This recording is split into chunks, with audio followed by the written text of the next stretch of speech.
Most behavior problems in cats are natural behaviors which were appropriate in the wild.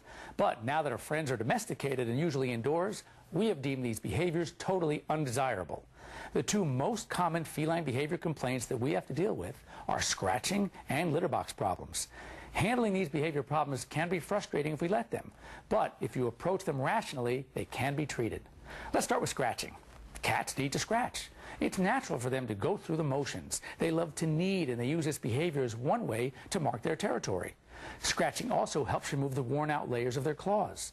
You don't want to, and you can't stop the behavior, but what you can do is to train your cat or redirect him to scratch on what you want him to, like a scratching post or a pad.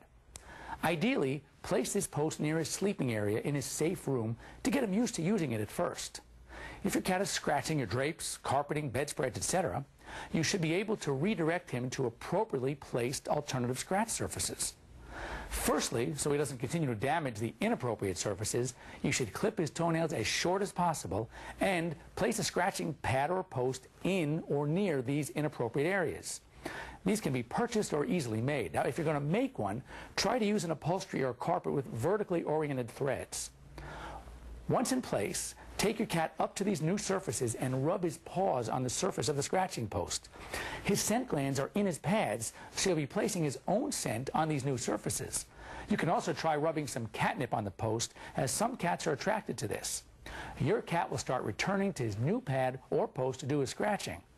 Once he's trained to his new location, you can either leave the post there or start to move it very gradually, a few inches each day, to an area you've already chosen. If the cat doesn't stop scratching the old surfaces, you'll need to do something to keep him away from these areas.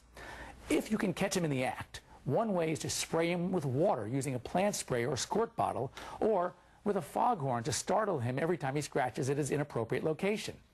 If you can't catch him in the act, you'll need to barricade the area, lay aluminum foil or heavy plastic wrap over the area, or double-sided tape with balloons, which cats hate when they pop.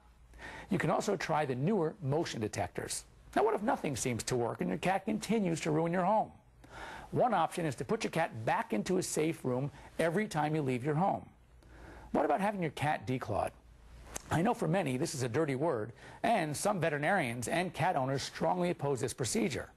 Firstly, I would like to dispel the myth that declawing will change a cat's basic nature and personality. 3 recent independent studies by veterinary behaviorists all concluded that cats suffered no behavior changes after being declawed.